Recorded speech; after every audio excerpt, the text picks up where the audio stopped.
Ish-presidenti francez Nicolas Sarkozy mbërriti në burgun La Santé në Paris këtë të martë për të filluar dënimin 5 vjeçar. Ai akuzohet për komplot për të mbledhur fonde për fushatën nga Libia në një rënje tronditse për një njeri që udhëhoqi vendin midis viteve 2007 dhe 2012. Ish-presidenti konservator doli nga shtëpia e tij më herët, duke ecur dorë për dorë me gruan e tij Carla Bruni dhe i brohuritur nga një turm mbështetësish që brohurisnin Nicolas dhe këndonin himnin kombëtar të Francës, La Marseillaise. Sarkozy, i cili u dënua muajin e kaluar, do të bëhet ish udhëheqësi i parë francez që burgoset që nga bashkëpunëtori nazist, Marshal Philippe Pétain pas luftës së dytë botërore. Një herë pas i hipi në makinë për të nisur për në La Santé, Sarkozy publikoi një mesazh të gjatë në X, në të cilin pretendonte se ishte viktimë e hakmarrjes dhe urrëties. Duhet u them francezëve me forcën e patundur që më takon mua, se nuk është një ish-president i Republikës ai që po burgoset këtë mëngjes, është një njeri i pafajshëm, tha ai.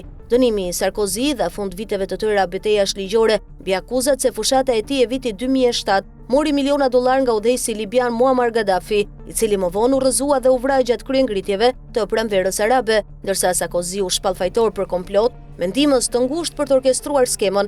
Ai u lirua nga akuzat për marrjen ose përdorimin personal të fondeve. Ai vazhdimisht ka mohuar çdo shkelje dhe e ka quajtur çështjen të motivuar politikisht. Jam shumë krenar për të, krenar që po shkon në burg me kokën lart dhe absolutisht i bindur për pafajësinë e tij, tha vëllai i tij Guillaume Sarkozy. Ai ishte midis të afërmve dhe mbështetësve që e brohuritën ish-presidentin gjatë rrugës së tij për në burg.